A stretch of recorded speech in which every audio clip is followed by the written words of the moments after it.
नमस्कार. अरण्यवाट इकोस्टेच्या जंगलात तुमच्या सगळ्यांचं स्वागत. जवळपास 14 करोड वर्षांपूर्वी भारताची टेक्टोनिक प्लेट आफ्रिकेच्या खंडाला जोडून होती. ह्या महाखंडाला गोंडवाना लँड असं म्हणतात. हे गोंडवाना नाव कुठून आलं हे आपण पुढच्या भागात बघूया. पण भारताची ही टेक्टोनिक प्लेट गोंडवाना महाखंडापासून दुभंगली आणि पुढचे करोडो वर्ष हिंद महासागरातून ईशान्येकडे सरकत राहिली. मधली काही करोड वर्ष भारताची टेक्टोनिक प्लेट इक्वेटरवरती सुद्धा होती. ह्या दरम्यान संपूर्ण भारतभरात ट्रॉपिकल रेन फॉरेस्ट असण्याची शक्यता आहे. ट्रॉपिकल रेन फॉरेस्टमध्ये झाडांची एकमेकांशी स्पर्धा असते.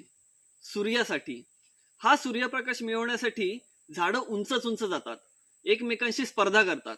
पण त्यामध्ये अशी एक वनस्पती होती ज्याच्यामध्ये लाकडापेक्षा जास्त मजबूती आणि झाडांपेक्षाही जास्त लवचिकता होती. हे आहेत लायनास किंवा वूड क्लाइंबर्स, ज्याच्यावरती आता मी बसलोय. हे वूड क्लाइंबर्स दुसऱ्या झाडांचा आधार घेतात आणि वरती जातात.